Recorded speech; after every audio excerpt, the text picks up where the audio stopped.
In real life, I really hated it. It came to a point where I hated working for somebody else. I hated putting on a uniform in the morning. I hated waking up top of the morning to go drive to work. Somebody gives you directions and then somebody's checking up on you every hour. I hated the fact that somebody could even tell me that they're not giving me a day off or I can't go on vacation. I hated the fact that if I woke up and I wanted to call in sick, I have to basically beg somebody to have a day to myself. That's not an optimal life. That's not a dream life, at least to me. And if you're just like me, then you know how that feels, especially when somebody has the power to write you up as if you're a kid. That's not the life that you want. If you're a black man in your 20s, in your 30s, in your 40s, and you're working for security, you're working for Amazon, you're working for FedEx, you already know in your gut that this job is not something that you want long term. This job is not something that values you. This job is not living up to your potential. God sent this video to you for a reason. If you're trapped with these type of jobs, I'm not here to bash you. I'm here to tell you something different. You're already on the path to success. You just don't know it yet. I'll tell you the 4 main things that I had to focus on to get me from $21 an hour to $7,000 a month working for my own business. You already know there's a feeling in you that you don't want this any longer. You want to move on to something better, but you just don't know what that better looks like. You don't know whether it's a business. You don't know whether it's another job. You just want to change your direction. And I totally understand you, bro. I've been in the same predicament as you. I've been slaving for Amazon. I've been maxing out my overtime, trying to get 60 hours. I've been jumping out of trucks and delivering to the projects, delivering to all this stuff. I've been through I've been through every situation. And then to come out of Amazon and to try to get higher, I got into trucking where I'm driving a box truck, but it was another job. It wasn't a business. It was just another job. The pay was better. The job was a little bit more simpler, but it didn't give me what I actually wanted. That job would have never given me my dream car. That job would have never given me my dream house. That job would have never given me my dream family. That job didn't live up to my dream at all. In real life, I really hated it. It came to a point where I hated working for somebody else. I hated putting on a uniform in the morning. I hated waking up top of the morning to go drive to work. Somebody gives you directions and then somebody's checking up on you every hour. I hated the fact that somebody could even tell me that they're not giving me a day off or I can't go on vacation. I hated the fact that if I woke up and I wanted to take a day and I wanted to call in sick, I have to basically beg somebody to have a day to myself. That's not an optimal life. That's not a dream life, at least to me. And if you're just like me, then you know how that feels, especially when somebody has the power to write you up as if you're a kid. That's not the life that you want. You feel me? So for the black man, your 20s, your 30s, your 40s, you're working for security, you're working for a box truck, you're working for Amazon, this message is for you because I've been in your shoes and I know how it feels. Number one, you have to understand that freedom, financial freedom, is not going to come from your job. It's not going to come from going from an Amazon worker to a box truck driver to a CDO. That's not freedom. That's still slavery.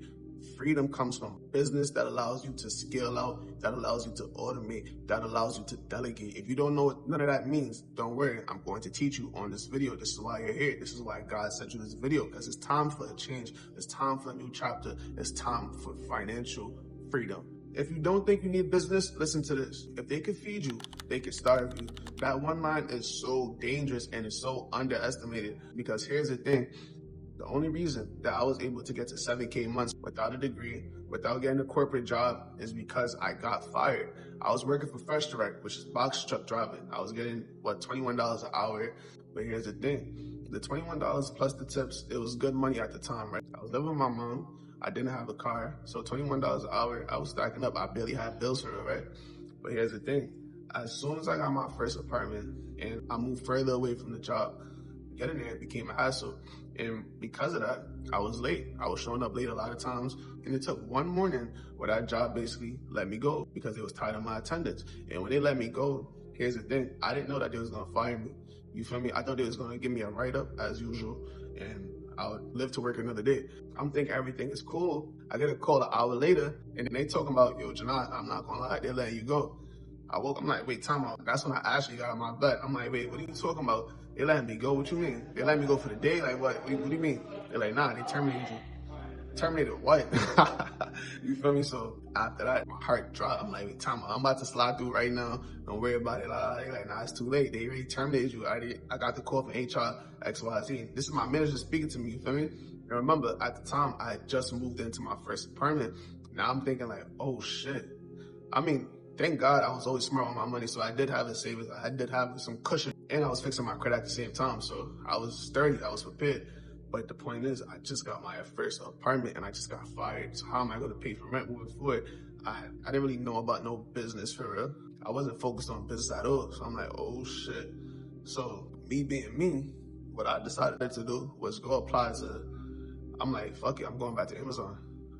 I started applying for like anything regarding like driving trucks. I'm like, fuck it, they gotta take me in, right? So here's the thing, a week after I got terminated, I basically went to Amazon, I did the interview or whatever.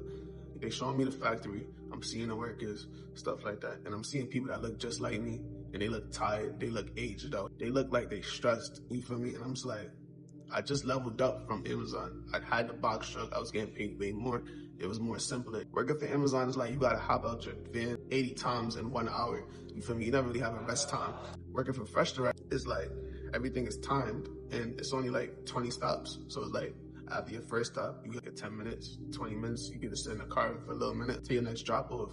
But Amazon is like, you're going door to door to door to door to door, you feel me? So like, for me to go back to Amazon is a big turn down, bro.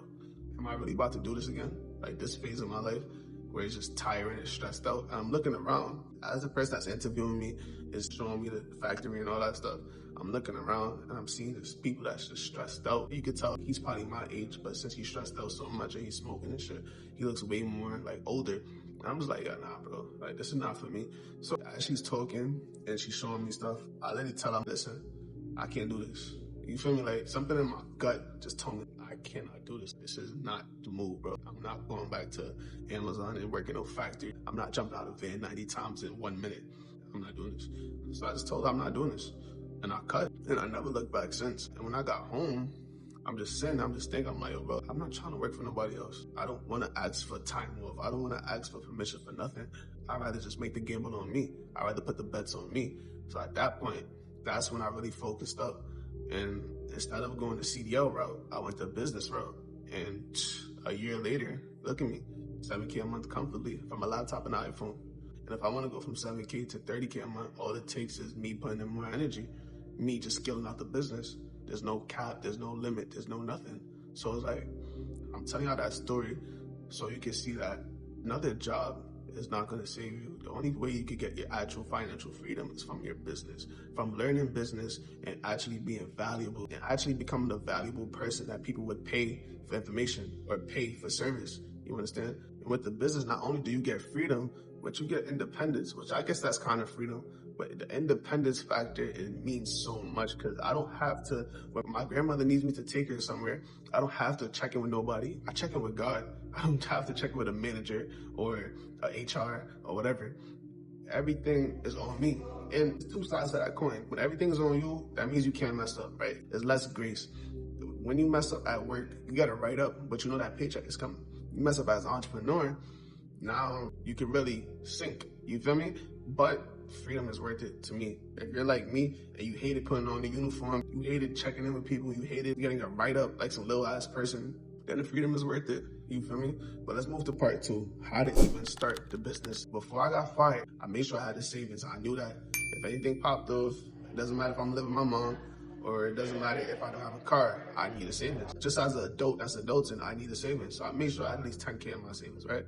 Number two, I made sure my credit score was at least a 730. At the time, I didn't know how advanced credit could be, but I knew that it was needed as an adult, right? So savings and credit, that's how you start that journey.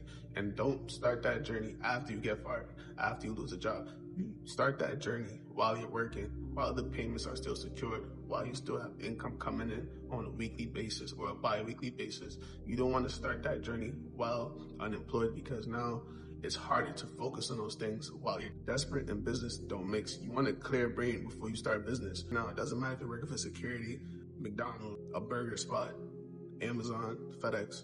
Your job is an asset. The worst move you could do is quitting your job and then building on an unstable foundation.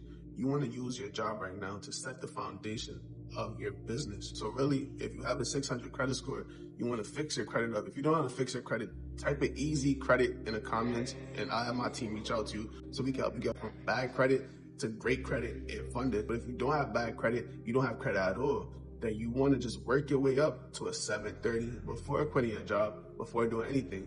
Get yourself to a 730 credit score minimum. Also, as far as savings, you want at least 10,000. 10,000 is minimum. but you at least want a savings. Don't start entrepreneurship without a savings. You need a cushion. You need to make sure that if anything goes left, you have money on standby that you can use, especially if you don't have credit. Number three, now that you're working and you have a little savings and your credit is 730, you want to get funding. Funding meaning high limit credit card. So you have a high limit credit card from Chase, meaning that you can have a $50,000 limit. You get 25,000 from Navy Federal. If you got 50 from Chase and 25 from Navy, that's 75K in total on standby. So how you want to play it is, while you have your job, you want to stack up credit cards. The thing with credit stacking is, you're not going to pay interest. You're not going to pay a minimum fee as long as you don't use the card. You don't owe what you don't use. If you get a loan now, you owe the whole loan as soon as you get it. You owe the interest as soon as you get it. But for credit cards, you get credit stack while you're working your job. And because you're working your job, you shouldn't really need to use the credit. So it's always on standby. So that way, when you start your business, you have the bank's money on standby. To use the bank's money to invest into your business, that's the right way to do it. So like I said, you want to start your funding process as soon as you touch a 730. If you don't know how to start the funding process, click the link in my bio and get the funding checklist. Or you can book a call. I'd rather have somebody direct you in the right path and make a game plan tailored to your situation. Book a call. But if you want to do it yourself and you rather just read step by step what to do, click the link in my bio, go to the easy shop, get yourself the funding checklist. I actually just applied for the Navy Federal rewards card based off of your like TikTok, and they just approved me and they just approved me for 25K. Wow, congrats on that. Yeah, that's big. 25. Wait, time out. You applied for that last night? No, I applied for it actually the day when you did your live, so Thursday. Wow, you got 25,000. Yes. Right. How you feel? I feel pretty damn good. Good.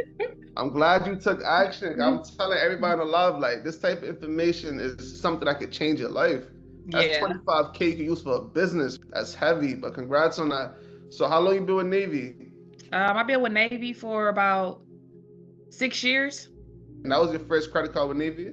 Yes. Wow, that's valid. And now that you have funding, you should have at least $120,000 in capital. Like I said, usually for funding, you want a 730 credit score, you want 3 or less hard inquiries, you want no debt collections, no charge-offs. For late payments, you want less than 2 late payments. And also, you need comparable credit. So when I say comparable credit, you want a credit limit that's reported on your credit for at least $2,000 or more. And what that's going to do for you is, when you ask these banks for $25,000, if they see bank number 1 already trusts you with $10,000 and you pay them on time, no late payments, then bank number 2 will feel more comfortable giving you $25,000. So if you're asking for $25,000 but you don't have comparable credit, that makes the bank think that you're high risk because you never got funded before and you never dealt with that type of debt. So that's the third phase that you should be working on while you're working, is get yourself funded. Number 1, understand why you need a business. Number 2, understand why you need credit and why you need a savings. Number 3, get yourself funding while you're working. Here's number 4. Now that you have better credit, you have funding, you have a savings, you have to get yourself in the gym. You have to find a work-gym balance. And the reason why is because as a business owner, especially in 2026 and up, there's a lot of AI stuff. The market is always changing because of what AI could do. Because AI is so smart and easy to use, that takes away from certain businesses. Think about it, before AI, you had to pay somebody to do something that you didn't know. But because AI is here, you could just ask AI, hey, how do I do this thing step by step? And it'll tell you. So now you don't need to pay that business because AI already told you how to do it, right? So because of that, that makes business a little bit more harder, because if your brain is foggy, it'll be hard for you to adapt to changes. Like I said, 2026 and up, everything is always changing. There's always a new thing going on that you have to adapt your business for. So those who don't adapt get left, right? And the thing is, like I said in the story, when I went to Amazon the second time, I seen people that's my age, but they look smoked out, they look stressed, they look drained, they look like their souls was not there. And the thing about being in that phase is your brain is literally fried where you can't keep up. If you had a business, you won't be able to keep up with everything that's going on because you're constantly smoking, you're constantly drinking liquor, you're frying your brain cells. That makes you slower. If you're working Amazon security, a burger shop, you don't really need a brain, you just need a body. Think about that. You're renting your body to a person. That's essentially what you're doing. You're renting your body for a person for $22 an hour or less than that. That's basically what's happening. You don't really need your brain if you're working a job like that. All you're doing is flipping burgers. Or Amazon, you kind of do need your brain. But like I said, you don't need full brain capacity. But when you jump into business, you want to be sharp. The sharper you get, the easier business is for you, especially if you want to start hitting 10K months, 20K months, stuff like that. You have to optimize your brain. You have to optimize your body. You have to look good.